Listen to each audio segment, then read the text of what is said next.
Story time Telugu. అందరికీ నమస్కారం. ఈరోజు మనం తెలుసుకోబోతున్న కథ చిన్న కోడలు 3వ భాగం. ఉదయ్ ఇంటికి వెళ్లేసరికి హాల్లో అందరూ కూర్చుని ఉంటారు. ఉదయ్ హాల్లోకి వెళ్లి కోపంగా ఫైల్ విసిరి కొడతాడు. ఏవైందండి?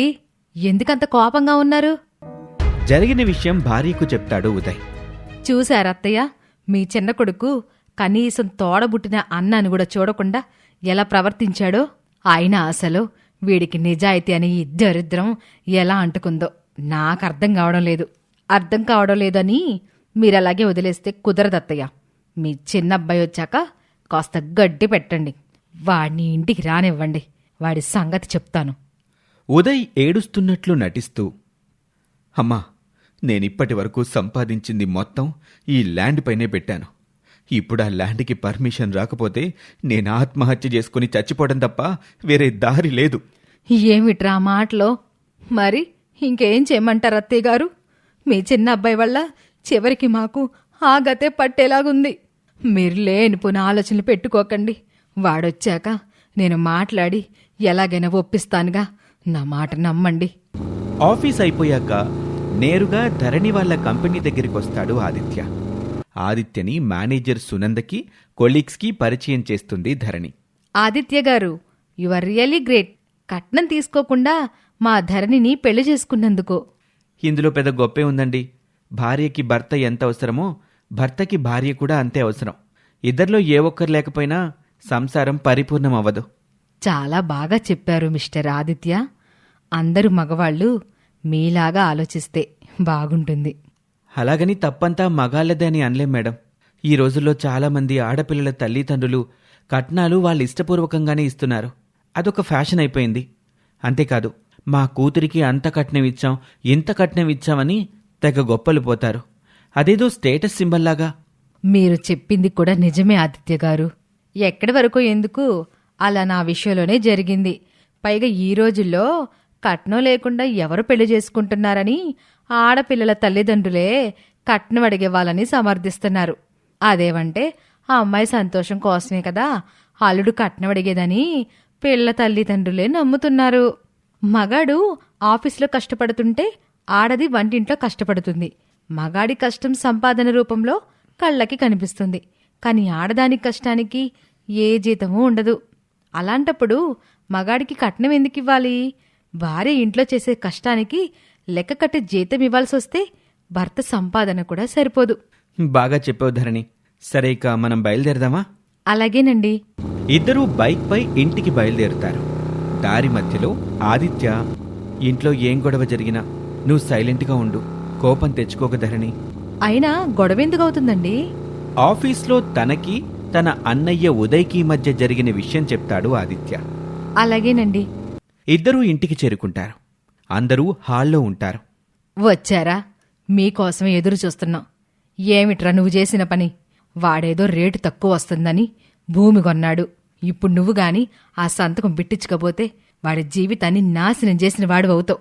నాకు తెలియకడుగుతాను, ఇదేదో నా తప్పు వల్లే అన్నయ్య జీవితం పాడైపోతుంది అన్నట్టు మాట్లాడతారేంటమ్మా? లిటిగేషన్లో ఉన్న ల్యాండ్ని కొనుక్కోమని నేను చెప్పానా? అన్ని తప్పులు తను చేసి ఇప్పుడు నా మీదికి నెట్టేస్తాయలా? ఏమిట్రా నిన్నడిగేది? తోడబుట్టిన వాళ్ళు ఒకరికొకరు ఆ మాత్రం సహాయం చేసుకోలేరు. అయినా లోకంలో వీడొక్కడే చెడ్డవాడన్నట్టు మాట్లాడతావేంట్రా? అవకాశం దొరికితే ప్రతి ఒక్కడు దోచుకునేవాడే. నీ నీతి నిజాయితీ ఈ కాలంలో దేనికి పనికిరాదు. లంచాలని సపోర్ట్ చేసే వాణ్ణైతే వీళ్ల కోసం కాదు, ముందు నా కోసం నేను సంపాదించుకుని ఉండేవాణ్ణి కదమ్మా. అయినా నేనలా ఎందుకు చేయలేదు? ఆ మాత్రం అర్థం చేసుకోలేరా? ఒరే, నీ నీతి నిజాయితీలని గుర్తించి ఈ సమాజం బంగారు కిరీటంతో నిన్ను సత్కరిస్తుందనుకుంటున్నావేమో.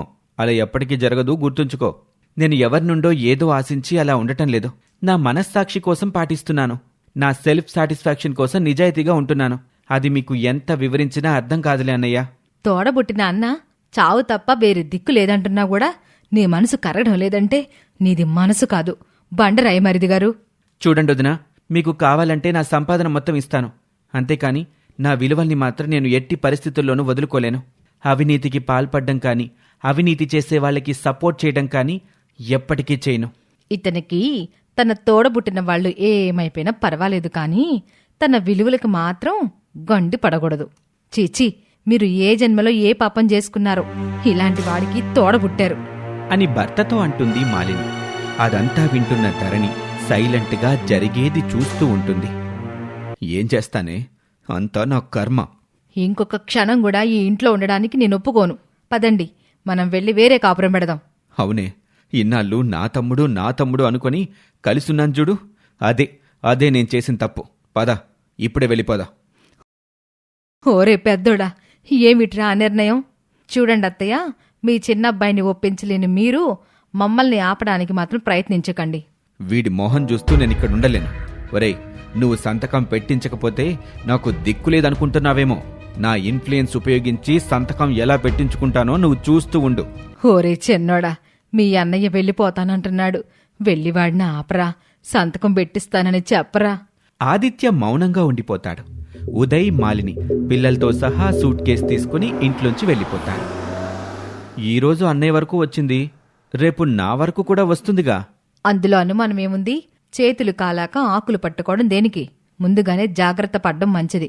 పదండి, మనం కూడా వెళ్ళిపోదాం. వీడిలాంటి కఠినాత్ముడికి అన్నగా పుట్టినందుకు మాకీ శిక్ష పడాల్సిందేలే. పదవే పోదాం. ఏమిట్రా విక్రమ్, నువ్వు కూడా వెళ్ళిపోతానంటున్నావు? మేం వెళ్ళిపోవటం లేదమ్మా. పొమ్మనకుండా పొగబెట్టినట్టు చేసి నీ చిన్న కొడుకే మమ్మల్ని వెళ్ళగొడుతున్నాడు. అసలు దీనికి కారణం నీ చిన్న కోడలే అత్తయ్య. తన మొగుడి ద్వారా కుటుంబంలో పెట్టాల్సిన చిచ్చు పెట్టి ఏమి ఎరగనట్టు చోద్యం చూస్తుంది అని వాళ్ళిద్దరూ కూడా ఇంట్లో నుంచి వెళ్ళిపోతారు. ఇప్పుడు నీ కళ్ళు చల్లబడ్డాయా మహాతల్లి? ఏ ముహూర్తాన నువ్వు మా ఇంట్లో అడుగు పెట్టావో గాని నా కుటుంబాన్ని 3 మొక్కలు చేసావు. పెద్దలు ఊరికే అన్నారా, బిడ్డొచ్చిన వేళ గొడ్డొచ్చిన వేళ అని. ఇక ఒక్కదానివే ఈ ఇంటిని మహారాణిలా ఏలుకో అనేసి కోపంగా లోపలికి వెళ్ళిపోతుంది ఉమాదేవి. ఉదయ్ వేరే ఇంట్లో కొత్త కాపురం పెడతాడు. ఇప్పుడెలాగండి? ఆ స్థలానికి పెట్టిన డబ్బులు బూడిదలో పోసిన పన్నీరైనట్టేగా. పిచ్చిదానా, అదంతా అబద్ధం. మన సొమ్ము ఎక్కడికి పోలేదు. అవునా? మరి ఇంట్లో అంతరార్థాంతం చేశారు? వేరే కాపురం పెడదామని నువ్వు అడిగావు కదా, అందులో భాగమే ఈ ప్లాను.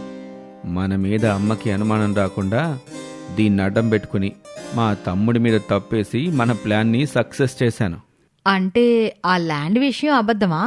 నిజమే, కానీ దానికోసం ₹1 కూడా ఖర్చు పెట్టలేదు. నా పార్ట్నర్తో కలిసి కబ్జా చేసిన ల్యాండ్ అది. ఇంట్లో ఆ గొడవ వల్ల వాడు తప్పక సంతకం పెట్టించడానికైనా ఒప్పుకోవాలి, లేదంటే ఆ వంకతో మనం బయటికి రావడానికైనా ఉపయోగపడాలి అనుకున్నాను. నేను అనుకున్నట్టే జరిగింది. అమ్మయ్యా, ఇప్పుడు నా మనసు కుదుట పడింది. ఉన్న డబ్బంతా దానికే ఖర్చు పెట్టారు. ఇప్పుడు ఎలా బ్రతకాలా అని అనుకున్నాను. మరోవైపు ఇది కొత్తిల్లులాగా ఉంది. ఇంత ఖరీదైన ఇల్లంటే చాలా రెంట్ ఉంటుంది కదండీ. ఇది అద్దిల్లు కాదే పిచ్చిమొహ, మన సొంతిల్లు. నిజంగానా? అవును, మన పెళ్లికి ముందు మా అన్నయ్య దగ్గర 10 లక్షలు తీసుకుని స్థలం కొన్నానని చెప్పాను కదా. దాన్ని అమ్మేసి లంచాలపై సంపాదించిన మరికొంత డబ్బు కలిపి ఇదిగో ఈ ఇల్లు కొన్నాను. మరి ఈ విషయం నాకు చెప్పలేదే? నిన్నే రిజిస్ట్రేషన్ అయింది. ఈ రోజు నీతో చెప్దాం అనుకున్నాను. ఈలోగా అనుకోకుండా ఇంట్లో గొడవ జరగటం, మనం ఆ ఇల్లు వదిలి ఇంటికి రావడం జరిగిపోయాయి కదా. అబ్బా, ఈ ఇల్లు ఎంత బాగుందో అని తెగ సంతోషపడుతుంది రాగిని. మరుసటి రోజు ధరణిని తన కంపెనీ దగ్గర డ్రాప్ చేసి ఆదిత్య, ఏంటలా ఉన్నావు? నిన్న జరిగిన గొడవ గురించేనా ఆలోచన? అవునండి, ఇలా జరుగుతుందనుకోలేదండి. అత్తయ్యగారు నా వల్లే తన 2 కొడుకులు ఇంట్లో నుంచి వెళ్ళిపోయారని మాట్లాడేసరికి చాలా బాధనిపించింది. బహుశా నా జాతకమే అలాంటిదేమో. మీరు నన్ను అనవసరంగా పెళ్లి చేసుకున్నారు. చూడు ధరణి, లేనిపోని ఆలోచనలు పెట్టుకొని నీ మనసుని పాడు చేసుకోకు. మా వాళ్ళు ఆ గొడవ కారణంగా ఇంట్లోంచి వెళ్ళిపోలేదు. ఇంట్లో నుంచి వెళ్ళిపోవటానికి ఆ గొడవని ఒక కారణంగా చేసుకున్నారు, అంతే. మీరేమంటున్నారో నాకు అర్థం కావడం లేదు. వాళ్ళు ఎప్పటినుంచో ఇంట్లో నుంచి వెళ్ళిపోవాలనుకుంటున్నారు. కానీ దానికి మా అమ్మ ఒప్పుకోదని, ఆవిడ మాటని కాదని వెళ్ళిపోతే అమ్మ దృష్టిలో చెడ్డవాళ్ళు అవుతారని చెప్పి అవకాశం కోసం ఎదురు చూశారు. ఇప్పుడు దొరికిన అవకాశాన్ని వాడుకొని వాళ్ల చేతులకి మట్టంటకుండా మనపై నిందేసి అమ్మ దృష్టిలో మనల్ని చెడ్డవాళ్ళని చేసి ఇంట్లో నుంచి వెళ్ళిపోయారు. అంటే మీ అన్నయ్య ల్యాండ్ గురించి చేసిన గొడవ నిజం కాదా? మా అన్నయ్యలు చాలా తెలివైన వాళ్ళు ధరణి. పిల్లి తను పాలు తాగేది ఎవరూ చూడట్లేదు అనుకున్నట్టు మా వాళ్ళు వాళ్ళు చేసే వాటి గురించి నాకేమీ తెలియదు అనుకుంటున్నారు. అంటే ఏం చేశారు? ఆ ల్యాండ్ కోసం మా పెద్దన్నయ్య ₹1 కూడా ఖర్చు పెట్టలేదు. అది కబ్జా చేసింది. ఇకపోతే మా రెండోవాడు మా అమ్మకి తెలియకుండా కొత్త ఇల్లు కూడా కొనుక్కున్నాడు. నిజమా? అత్తయ్యగారిని నన్ను ఎంత నమ్మించారు? ఇప్పుడు నిజం తెలిసింది కదా. వాళ్ళు వెళ్ళిపోయినందుకు నువ్వేమీ బాధపడకు. వెళ్ళి ప్రశాంతంగా వర్క్ చేసుకో. ఈ విషయం మీరు అత్తయ్యగారికి చెప్పి ఇందులో మీ తప్పేమీ లేదని ఆవిడ దగ్గర నిరూపించుకోవచ్చు కదా. మా అమ్మ నేను చెప్పేది వినే పరిస్థితుల్లో లేదు ధరణి. ఏదో ఒకరోజు నిదానంగా నిజమేంటో ఆవిడికే తెలుస్తుందిలే. ఏ తప్పు చేయని మనం మన నిజాయితీని నిరూపించుకోవాల్సిన అవసరం అంతకన్నా లేదు. సరే, నా ఆఫీస్కి టైం అవుతుంది, వెళ్ళొస్తాను అని తన ఆఫీస్కి వెళ్ళిపోతాడు ఆదిత్య. ధరణి కూడా కంపెనీ లోపలికి వెళ్ళిపోతుంది. మరోవైపు, ఒరేయ్ ఆదిత్య, నాకు చిన్న సాయం కావాలని అడిగితే చెయ్యవా? చెప్తా నీ సంగతి. నువ్వు ఏ నిజాయితీని చూసుకుని పొంగిపోతున్నావో ఆ నిజాయితీకి మాయని మచ్చ వేస్తాను. ఆ తర్వాత ఏం జరుగుతుందో వచ్చే భాగంలో చూద్దాం. మీ అభిప్రాయాన్ని కామెంట్ రూపంలో చెప్పండి. Thank you for watching.